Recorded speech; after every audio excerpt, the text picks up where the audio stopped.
Bom, vamos lá. Uma que surgiu até depois do nosso programa é sobre o nome de Jesus. E aí tem muita coisa sobre o nome de Jesus e eu queria aproveitar o pastor Elias aqui para isso. A primeira é sobre as traduções. Seitas restauracionistas, elas existem o tempo todo. Muitas delas têm um caráter de serem seitas proféticas, né? São aquelas que marcam datas para a volta de Jesus.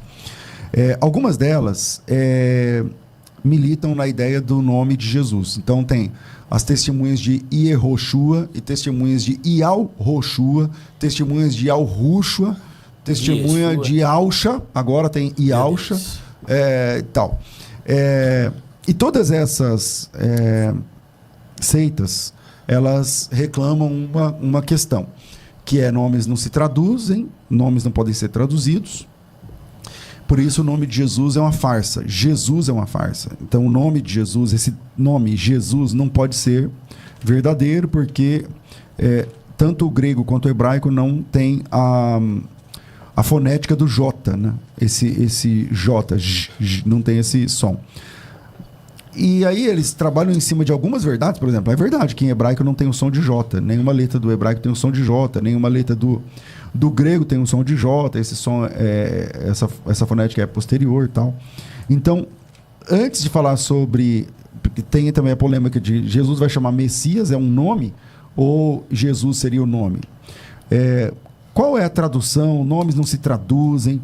Quando o senhor vê essas pessoas falando sobre Ialcha, Iehoshua, Yeshua, Ial-Roshua, como é que a gente se comporta sobre isso e o nome de Jesus? Bom, vamos lá.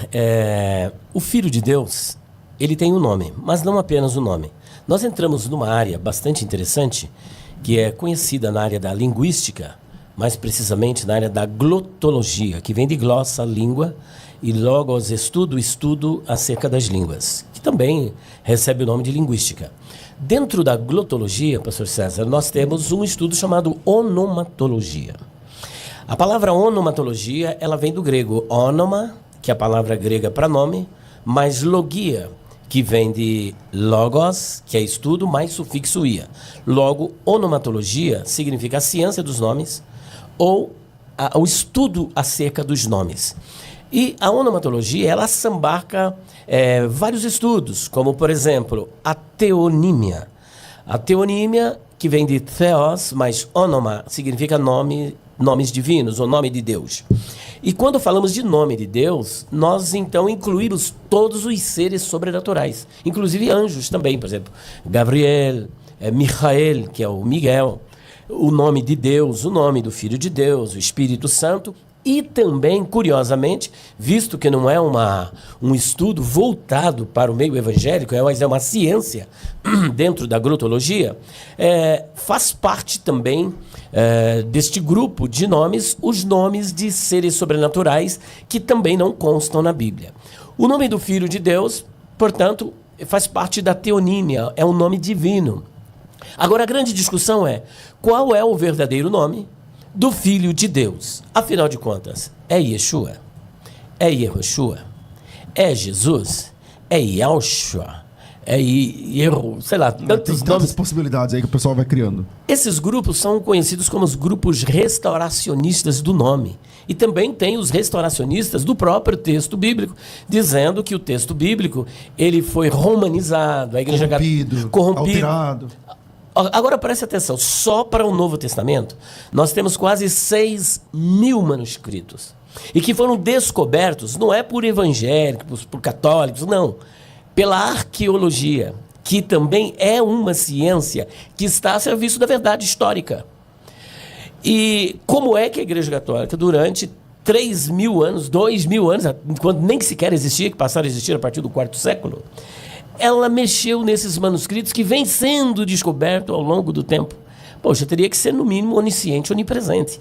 E o Novo e o Antigo Testamento são dezenas de milhares de manuscritos encontrados. Portanto, eu não sou advogado da Igreja Católica, Mas uma coisa eu posso afirmar, isso é uma falácia. Não há como eles terem alterado. Ah, mas e os manuscritos mais aceitos? O que são esses manuscritos mais aceitos? É o texto crítico.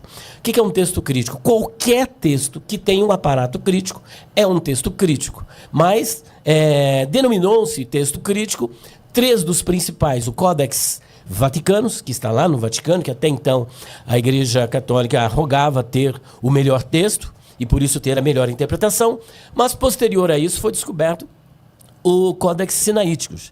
E depois o Códex Alexandrinos e outros códex. Agora, o fato deles 3 serem os mais aceitos não significa que tudo que está ali é realmente como deveria estar, porque nós temos também os códex que foram encontrados, que são os códex bizantinos, os manuscritos bizantinos. E entre eles você tem, por exemplo, o textus receptus, o texto recebido, você tem a família 35, você tem o texto majoritário. Todos esses textos, eles perfazem um total de mais de 5.900 textos. E é curioso observar que muita coisa que estão escritas nestes textos não estão, por exemplo, nos manuscritos mais aceitos, mas que na tradução, por exemplo, eles apresentam, e não entre colchetes.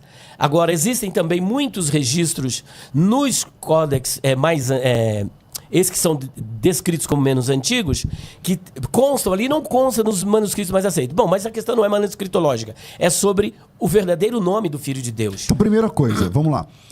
Nesses textos não há nenhum tipo de rasura, ou, vamos lá, nesses textos, ele está falando de textos na língua grega.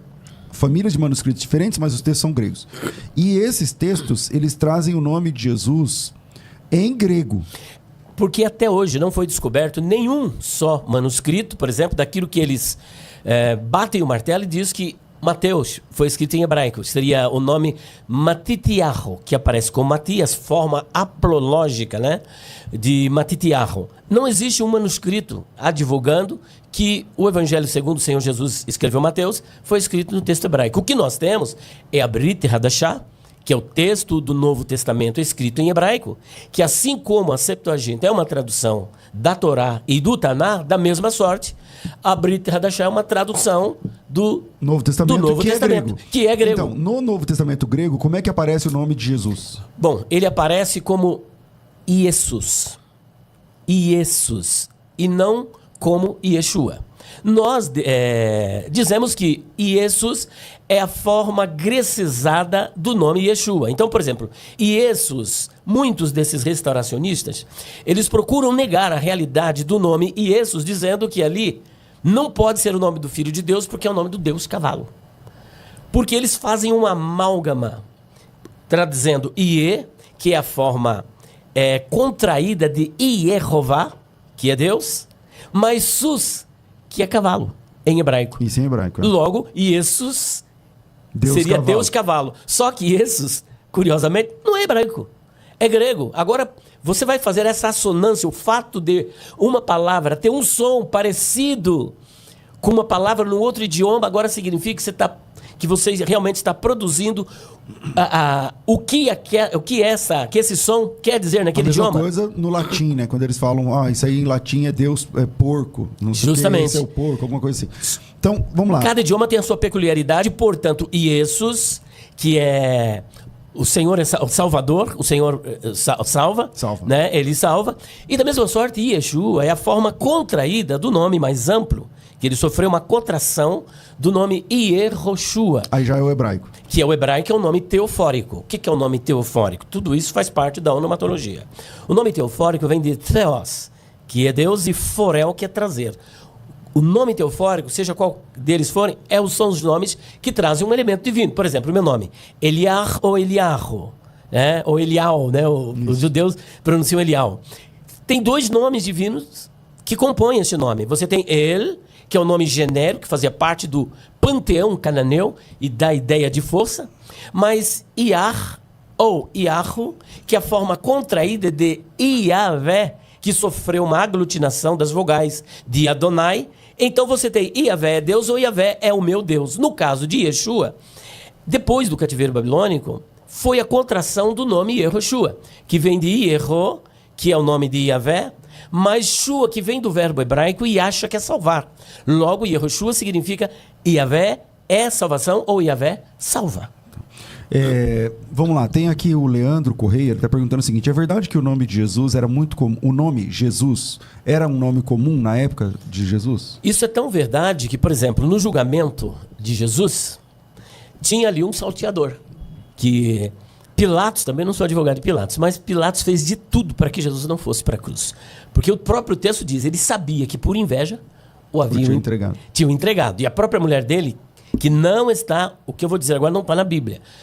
O nome dela, de acordo com a tradição, se eu não me engano, nos Atos de Pilatos, que é um livro pseudoepígrafo, o nome dela aparece como Cláudia Prócola. Cláudia Prócola, então, entra na audiência através de alguém e diz, olha, não entre na casa desse justo, porque por ele eu muito sofri. Agora, o que ocorre? Isso Pilatos, aí já está na Bíblia. Já está na Bíblia. Agora, só não está o nome. Só não está esse nome da Cláudia Prócola. O que ocorre? Pilatos tinha 1000 motivos para não levar Jesus para a cruz. E até ele queria provocar as autoridades judaicas, né? Só que ele, então, como era costume, sempre soltar um prisioneiro por ocasião da festa, trouxeram quem? O pior crápula da sociedade. Que eu costumo dizer o seguinte, quem é Barrabás? Barrabás sou eu, Barrabás somos nós, né? Falou, quem que vocês querem que eu solte? Barrabás ou Jesus chamado Cristo? De acordo com a história, Barrabás também se chamava Jesus. Tem Jesus o Justo, são várias pessoas com o nome de Jesus na época. Assim como, por exemplo, na Bíblia são várias pessoas com o nome de Miguel, que a bem da verdade não é Miguel, é Michael, que a transliteração seria Micael. Isso é uma realidade, tinha mesmo. Pessoal, é o seguinte, quando a gente era pequeno, lá em Barbacena, contaram pra gente uma história que nomes não se traduzem. Só que lá em Atos 9,36 está dizendo assim, ó, havia em Jope uma discípula por nome Tabita, que traduzido esse nome é Dorcas. Contaram essa história pra gente que nomes não se traduzem, mas na Bíblia o nome se traduz sim, né, o tempo todo. Por exemplo, quando você tem a Bíblia King James, o que é King? É rei. O que é James? James é o nome para Tiago. James é em inglês, Tiago é em português. Assim, que por sua vez... Tiago vem de Jacobos, que é grego, que é Jacó, que por sua vez em hebraico é Yaakov. Então você tem Tiago, Jacó e James são o mesmo nome em línguas distintas, tá certo? Então em português, Tiago, em inglês, James, em hebraico, Yaakov, que é Jacó para nós, entende? Então, a mesma coisa, são muitos, né? Por exemplo, Guilherme em português, em inglês é William, né? Então, enfim, nomes se traduzem o tempo inteiro. Mas contaram pra gente essa história. E aí as pessoas dizem assim, não pode traduzir o nome de Jesus, porque não sei o que e tal. Então, vamos lá. Quando você fala Jesus, assim, J-E-S-U-S, você está falando o nome do Salvador em português. Se for em hebraico, é Yeshua. Se for em grego, é Jesus. Se for... Enfim, depende da língua, entende? Então, em inglês é Jesus. Jesus. Então, a primeira coisa que a gente tem que assumir é que nome se traduz sim. Nome se traduz sim. Não é verdade que nomes não podem ser traduzidos, porque na Bíblia nomes se traduzem. E aí esse versículo de Atos 9:36, eu acho que põe um ponto nessa questão, porque havia em Jope uma discípula chamada Tabita, nome esse que traduzido é Dorcas. E não só esse, João 1,41. Este achou primeiro a seu irmão Simão e disse-lhe, achamos o Messias, que do hebraico é o Mashiach, que vem de machar, lambuzar com óleo, separar para um ofício. Que traduzido é o Cristo, que vem do grego Christos, da raiz grega krio, que é lambuzar com óleo e separar para um ofício.